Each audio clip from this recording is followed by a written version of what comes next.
예, 평안하셨습니까? 하루속히 코로나가 물러나기를 간절히 기도드리면서 오늘 말씀을 전하겠습니다. 오늘은 신명기 20장입니다. 내가 나가서 적군과 싸우려 할 때 말과 병과 백성이 너보다 많음을 볼지라도 그들을 두려워하지 말라. 참 하나님께서 하나님의 백성에게 주시는 참 좋은 말씀이죠. 복된 말씀, 용기를 주시는 말씀.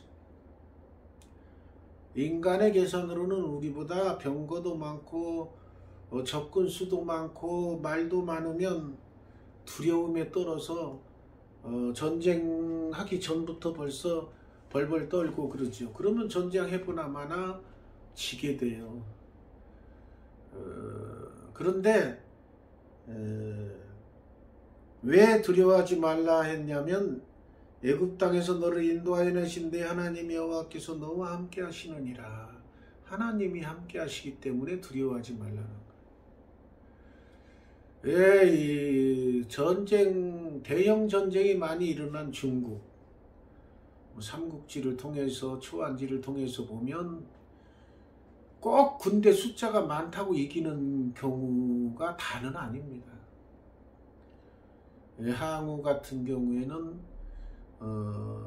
적군의 10분의 1만 가지고서도 10배 이상 되는 적군을 다 무찌르는 그런 전쟁도 하고 그렇습니다. 그만큼 얼마나 굳은 각오로.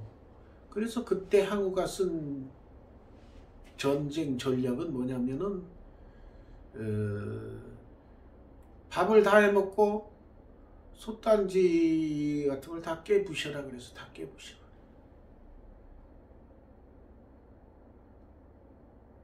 다 깨부시니까 이제 밥을 해먹을 수가 없잖아요. 그러니까 이제 배고프면 다 진다. 그러니까 너희들이 목숨 걸고 싸워라. 싸워서 지나. 니들이 밥이 없으니까 이제 굶어서 죽거나 어차피 니들은 죽을 것이다. 그런 생각을 심어줘요. 그러니까 병사들이 진짜로 이거 솥단지도 깨부시고 밥도 못 해먹으니까 죽을 건데 그렇게 죽느니 차라리 적과 싸우다가 장렬하게 죽는 것이 낫겠다. 그래가지고 그 막 군사들이 굳은 결의를 하고 덤벼드니까 상대편 10배나 20배나 많은 군사를 다 무찔러버립니다. 그만큼 일당백 뭐 이런 표현도 있잖아요. 그렇듯이 여기에서도 마찬가지고 또 옛날에는 정신력으로 무장해서 그렇지만은 하나님이 함께 하시는 거는 그런 정신력을 훨씬 뛰어넘는 거예요. 하나님의 도움의 손길이 있기 때문에. 왜요? 하나님은 수많은 천군 천사를 거느리고 있잖아요. 그러니까 하나님이 손 한번 갖다 가시면 아무리 숫자가 많은 군대라도 순식간에 멸망당합니다. 또 다윗과 골리앗 싸움에서도 봐서 알겠지만은 어린 소년이지만은 2m나 넘는 골리앗을 무찌릅니다. 그건 하나님의 능력이죠. 하나님이 함께 하시니까. 그러니까 겁나서 골리앗 그 군대들이 다 도망쳐버리고 이스라엘이 승리하잖아요. 그러니까 전쟁은 하나님께 속했다 그랬어요. 그러니까 하나님께서 함께 하시면은 아무리 인간의 힘이 능력이 있어도 할 수가 없어요. 하나님께서 한번 신호만 이렇게 간단히 움직이기만 해도 뭐 몇십만 명이 순식간에 송장이 되는 그런 능력이 있으신 분이니까 전쟁은 여호와께 속했다. 그러니까 우리도 열심히 하나님을 따르고 하나님께 부르짖고 하나님께서 하라는 대로 살아야 됩니다. 하나님께서 하라는 것이 어디에 나와 있어요? 성경에 나와 있죠. 그러니까 항상 성경을 묵상하며 그 말씀대로 사는 생활을 해야 우리가 하나님께서 우리를 보살펴 주시고 항상 함께 해 주시는 거예요. 그거를 아무리 이 인간들이 어려운 일을 당해도 그건 잊어버리시면 안 돼. 힘든 일을 당하고 그렇지라도 하나님이 나와 함께 하신 모든 문제가 해결된다는 건 절대 잊으시면 안 됩니다. 너희가 싸울 곳에 가까이 가면 제사장은 백성에게 나아가서 고하여 그들에게 말하여 이르기를 이스라엘아 들으라. 너희가 오늘 너희 대적과 싸우려고 나왔으니 마음에 겁내지 말며 두려워하지 말며 떨지 말며 그들로 말미암아 놀라지 말라. 그러니까 제사장이 하는 역할이 뭐예요? 국민 그 병사들이나 국민들에게 용기를 주는 거예요. 용기를 준다고 해서 그냥 인간적인 용기를 주는 게 아니라 하나님께서 함께 하신다.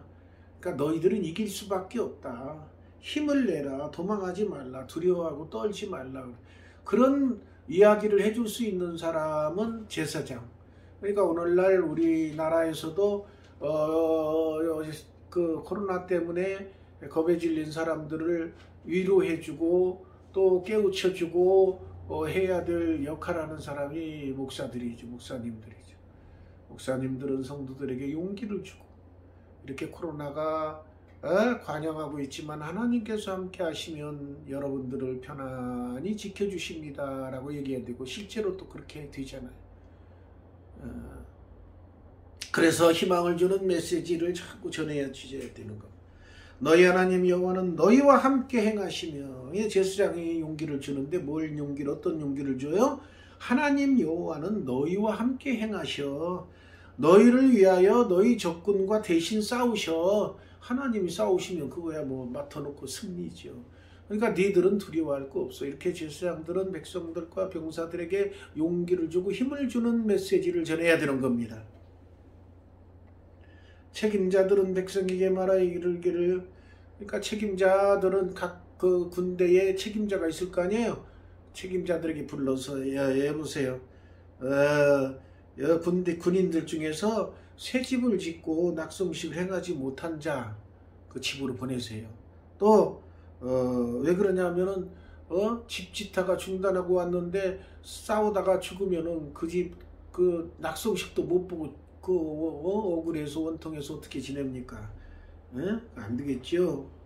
그리고 또 포도를 따려고 포도원을 만들어 놓고 나서 아직도 첫 포도를 따지 못한 사람이 있으면 그 사람도 집으로 돌려보내세요. 포도원 내내 만들어 놓고 얼마나 힘들었겠어. 근데 포도도 한번 따먹지도 못하고 전쟁하다 죽으면 얼마나 또 억울하겠습니까? 그런 얘기야. 죽으면 다른 사람이 그 포도 심은 거 따먹을 거 아닙니까? 그런 얘기. 또 중요한 얘기하죠. 여자와 약혼하고 그와 결혼하지 못한 자가 있느냐. 그 실컷 여자하고 약혼했는데 남자가 전쟁이 일어났다고 가서 죽어버리면은 그 약혼한 여자는 그 남자를 내 남자로 삼고 살려고 준비하다가 죽어버렸으니까 이제 다른 남자하고 살아야 되잖아요. 그러니까 다른 남자가 들어가서 사니까 또 그 죽은 남자는 얼마나 억울하겠느냐. 그러니까 약혼을 하고 결혼 못한 사람은 돌려보내라. 그러니까 기드온의 300용사 그 역사적 사건을 보면 잘 아시잖아요. 정말로 추려서 3만 몇천 명이 추려서 300명만 남고 다 돌려보냈잖아요. 그래도 이겼잖아요. 그렇듯이 여기서도 전쟁은 여호와께 속한 것이니 하나님께서 그 집 짓고 낙성식 못한 자, 포도원 만들고 포도 열매를 따먹지 못한 자, 약혼을 하고 결혼을 못한 그 사람은 돌려보내라. 그래서 우리가 그 가장 그러니까 이 모든 일이 뭐예요? 인간들의 삶이죠. 인간들의 삶에서, 그러니까 인간들의 삶을 하나님께서는 중요하게 여기시는 거예요. 우리가 영육 간에 같이 있지만은 하나님께 우리가 천국에 들어가는 영의 몸이 가는 거지만 육으로 살 때 우리의 삶도 하나님께서 중요하게 생각하신다는 장면이 여기에 나오는 거예요. 집 짓고 농사 짓고 결혼하고 하는 것도 하나님께서 다 중요하게 생각하시는 거예요. 뭐 영이 하늘나라 가니까 육은 뭐 아무렇게 해도 되겠지가 아니라 이만큼 하나님께서 우리의 육적인 생활도 중요하게 여기시고 육적인 생활도 잘하라고 복을 주시는 거예요. 예? 남자 그 세 번째 결혼하지 못하고 솔직히 전쟁터에서는 결혼했나 안 했나 안 따지잖아요. 중국 같은 경우 또 우리나라도 뭐 전쟁에 숫자가 부족해서 징발할 때는 남자 결혼했냐 안 했냐 그거 보고 뽑는 게 아니에요. 그냥 술만 하고 뭐 몸이 괜찮으면 다 뽑아가요. 그런데 이스라엘에서는 이렇게 하나님께서 참 우리들에게 혜택을 베푸셔. 결혼하고 약혼하고 결혼하는 사람은 돌려보내라. 그러니까 인간들의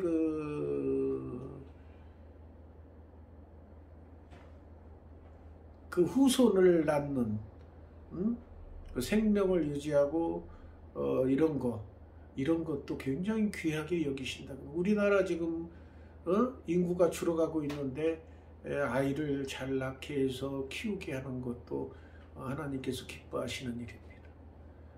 자꾸 줄어드는 건 하나님께서 좋아하시지 않아요. 책임자들은 또 백성의 말을 두려워서, 여기 이제 또 몸이 약한 사람들, 두려워서 마음이 허약한 자가 있느냐.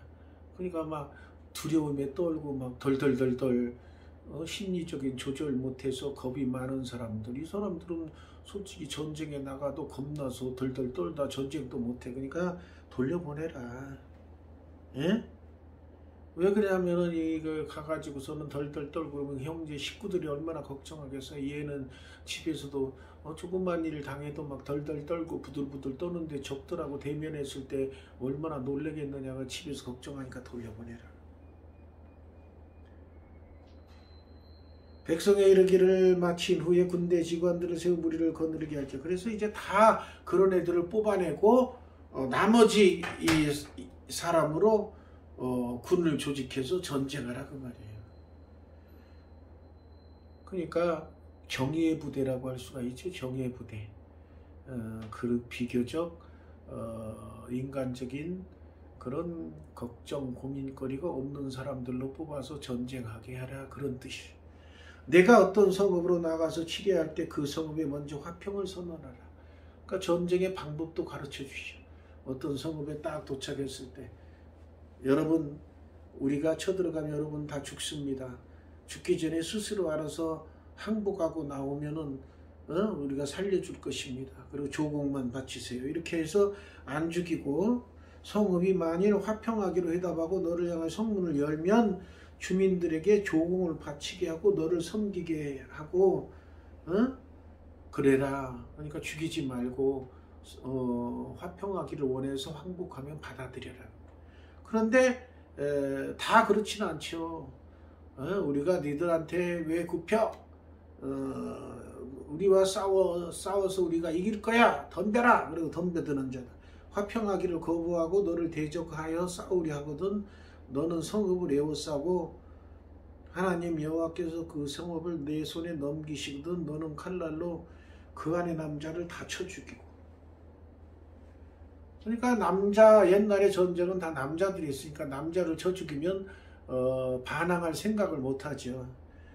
오직 여자들과 유아들, 가축과 성읍관대에 있는 그 모든 것을 너를 위하여 탈취물로 삼아라. 그것들은 죽이지 마라 그 말이야. 가축이나 어린아이나 여자들, 그 다음에 재물들, 그거는 그냥 탈취해서 써라 그 말이. 니들이 써라 그 말.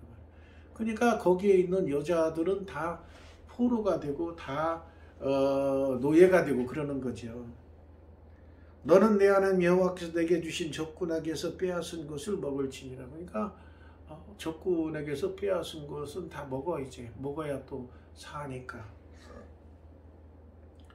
내가 내게서 멀리 떠난 성읍들, 곧 이 민족들에게 속하지 아니한 성읍들에게는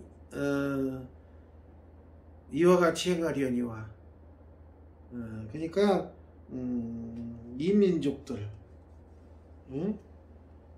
이방 성읍들, 내게서 멀리 떠난 성읍들, 가나안 땅에 있지 않은 성읍들, 곧 가나안 변방의 이방 성읍들을 가리키는 겁니다. 그러니까 이방 성읍들은 이 민족들의 성읍에 있는 호흡이 있는 자를 하나도 살리지 말지니라. 그러니까 아까 그 성읍은 이제 이 가나안 땅에 있는 성읍들을 할 때는 남자만 죽이고 여자나 어린아이, 가축물 뭐 이런 것들은 다 취해서 쓰라 그랬는데, 이방 가나안 변방에 있는 다른 이방 그런 성읍을 할 때는 호흡이 있는 자를 다 죽여라. 그러니까 남자, 여자, 어린아이를 다 죽여라. 하나도 살리지 말지니. 그 족속 이름 나오나요? 헷 족속, 아모리 족속, 가나안 족속, 브리스 족속, 히위 족속, 여부스 족속을 내가 진멸하되 내 하나님 여호와께서 내게 명령하신 대로 하라. 그러니까 거기에 있는 남자도 죽이고 여자도 죽이고 어린아이도 죽여라 그 말이야. 그러니까 거기에 있는 여자가 예쁘다고 그래서 안 죽이고 그러면 하나님께서 진노하시고, 죽여라 그러면 다 죽여야 돼. 근데 자기 그 가나안에 있는 성읍들은 여자는 안 죽여도 된다 그랬어요. 근데 이방 민족들은 다 죽이라고. 이는 그들이 왜 그러냐? 왜 다 죽여야 되느냐? 첫째가 이방신을 섬기기 때문에. 여자나 어린아이들 살려둬도 그들이, 여자들이, 예? 우리는 여기 살 때 바알을 섬겼어요. 뭐 이러면서 슬슬 눈웃음 치고, 꼬여내면은 잘못하면 또 그들 신을 섬기게 되는 그런 그 영적인 간음을 범하기 때문에 하나님께서 그걸 미리 예방하기 위해서 사람 목숨보다 더 귀중하게 여기는 것이 뭐예요? 하나님을 섬기는 것, 섬기지 않는. 그래서 그거 이방 민족을, 우상을 섬길 가능성이 있기 때문에 다 죽여버려요. 그만큼 옛날에는 하나님께서 단호하셨습니다. 지금은 참 인간의 육적인 목숨도 아주 귀중하게 생각하시는데, 옛날에는 하나님을 섬기는 게 첫 번째, 육적인 인간들의 몸뚱아리는 두 번째예요. 그렇기 때문에 막 죽여버리고 그럽니다. 오늘날 기준으로 생각하면 너무 냉담하신 것이 아닌가라고 생각할 수 있지만, 그 시절에는 인간들이 나약해서 그렇게 안 하면은 곧바로 하나님의 자녀들, 백성들도 이방을 섬기고, 그러니까 하나님께 미리 막으신. 여기 나오잖아요. 가증한, 모든 가증한 일, 그러니까 우상 섬기는 일을 너희에게 가르쳐 본받게 하여 너희가 너희 하나님 여호와께 범죄하게 할까 하노라. 하나님 앞에 범죄하게 되면은 하나님께서 진노를 내리시니까 하나님 앞에 범죄하지 않기 위해서 그쪽에 있는 호흡 있는 자를 다 죽여라고 말이에요. 물들지 않도록. 그러니까 옛날 이렇게 무서웠어요. 오늘날 여러분들은 감사하며 살아야 돼요. 예? 너희가 어떤 성읍을 오랫동안 에워싸고 그 성읍을 쳐서 점령하려 할 때에도 도끼를 들러 그곳에 나무를 찍어내지 말라고. 이것도 다 자세히 얘기해줘. 성읍을 점령했을 때, 예? 거기 있는 걸 다 찍어내고 불태우고 하지 말라고. 왜 그러냐면 점령하면 그것이 니들이 사용해야 될 것이 되기 때문에. 수목들, 과일나무는 과일을 따먹어야 되고 수목은 잘라서 너희들 집도 짓고 써야 되니까 다 하지 마라 그 말이야. 수목은 찍어내서 너희의 싸우는 성읍을 치는 기구, 무기도 만들고 그 성읍을 함락시킬 때까지 쓰는 걸로 과일나무 아닌 건 베어내도 좋다. 또다시 전쟁하려고 그러나 과일나무는 너희들에게 과일을 먹게 하니까 베지 말라고. 하나님이 이렇게 섬세하신 거예요. 그런데 이런 그 세세한 거를 옛날에는 전쟁할 때 하나님께서 지침으로 주셨어. 이 지침을 주시면은 제사장이 그것을 잘 깨달아 알아서 백성들에게 전해주곤 했습니다. 오늘날 목회자들도 성경 묵상을 잘하고 말씀에 어떤 하나님께서 어떤 말씀을 주셨나 깨닫고 그 말씀을 성도들에게 잘 전파하는 그런 목회자가 되어야 되는 것입니다.